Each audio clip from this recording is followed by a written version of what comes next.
and welcome back to Stephanie's Movie Reviews. I am your host, Stephanie Thompson. I am a member of the Screen Actors Guild and AFTRA, a classically trained singer-songwriter, a vocal coach, and actress. In this show, we review 4 categories of films: action, family, drama, and comedy. This is the 3rd segment of 4 segments, and in this segment, we are going to review a drama. Now, if you are on social media right now, you can go to akexpertstv.com and watch all of our segments, and you can see all of our shows. And in fact, we have our creator, director, and producer of all of our shows here in the studio today, Amy Kodashian. She has produced Amy Kodashian and the Experts, World of Book Reviews with Judy Morio, and my show, Stephanie's Movie Reviews. Amy Kodashian, welcome. Thank you for having me. Nice to have you again.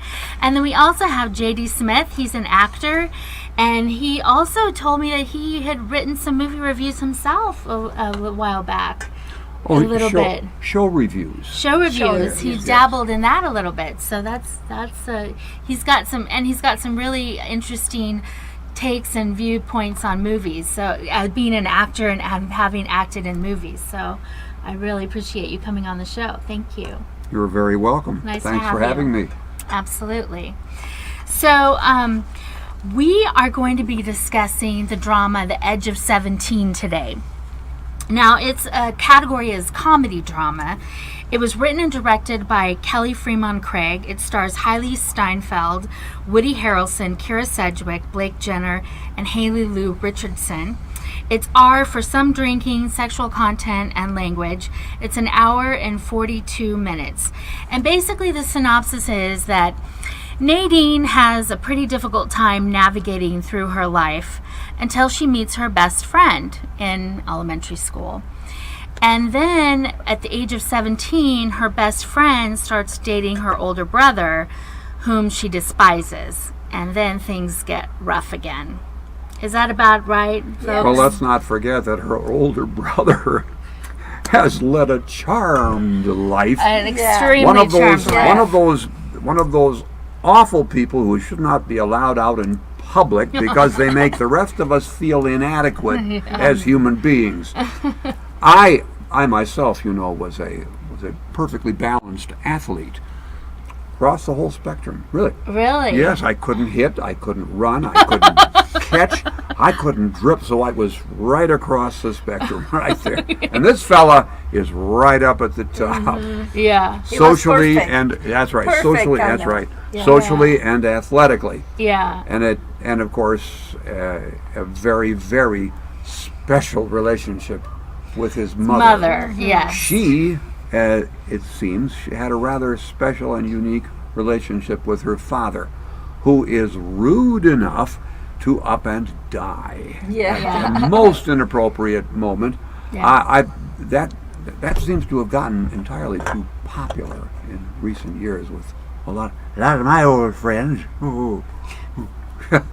Yeah. And that's a turning Kind of point for them. devastating That effect. turning point in Absolutely. her development. Mm-hmm. It's a really funny, well done movie, Yeah. and you're in there rooting for her all the time, and it really shows the movie illustrates very well how important it is to have those crucial individuals in your life that without whom a person can be lost.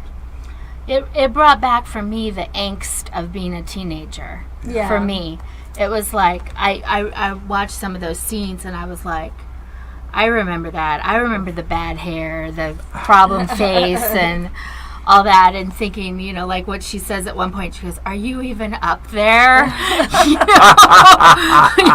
Yeah, really. Are you even up there? Are you even up there? Are you even, listening to me? So I could identify with her in that aspect. I have a younger brother, so I didn't have an older brother that I had to, look up to.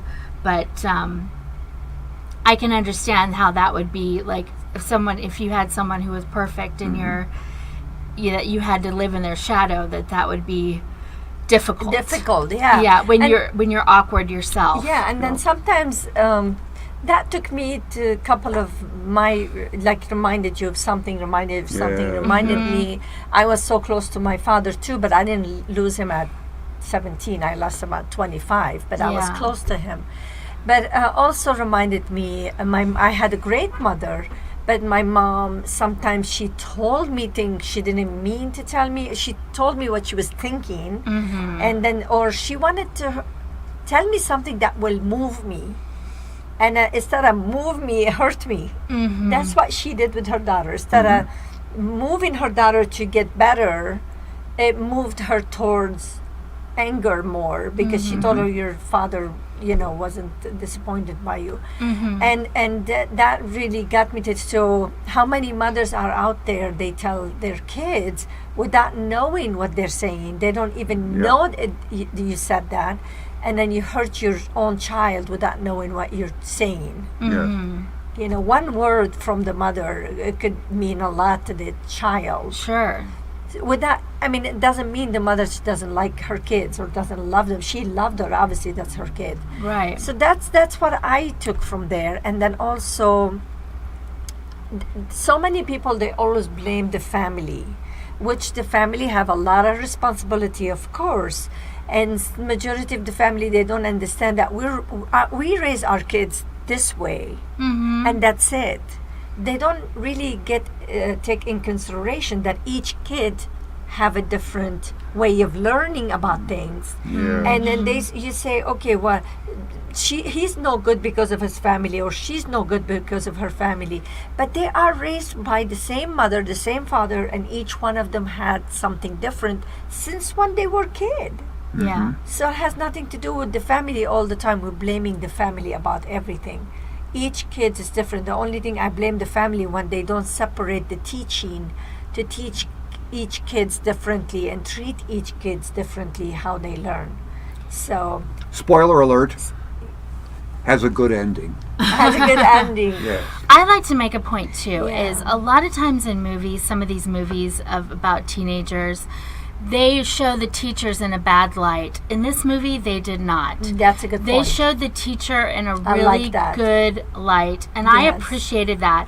Having a mom who's a teacher Yes. and who works hard to make an impact on the kids, and I really appreciated the relationship Nice. that they had, that she had with her teacher, and that he really, in his offbeat way, took an interest in her, Yeah. and showed that he cared. He did care. There's a lot of good teachers out there. They do. There care.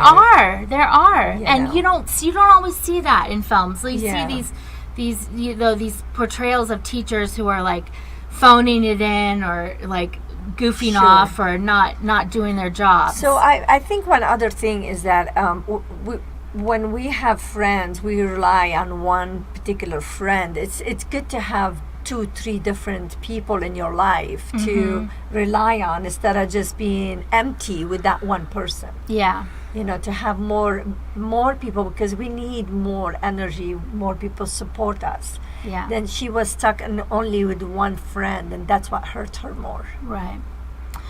So I thought this was a good film. I didn't have any problem with it. I thought it was pretty solid. The acting was solid. I give this film 3 popcorns. I don't think it's necessarily a film you have to see in the movie theater. It's enjoyable. If you want to see it in the movie theater, I wouldn't be against it, but you could definitely see it on Netflix and be happy with the result. Another thing, I agree with you. Okay. You're right about that too. Okay, so when we come back, we're going to talk about our comedy, Office Christmas Party, and next show, we are going to talk about Manchester by the Sea for our drama. We'll be right back.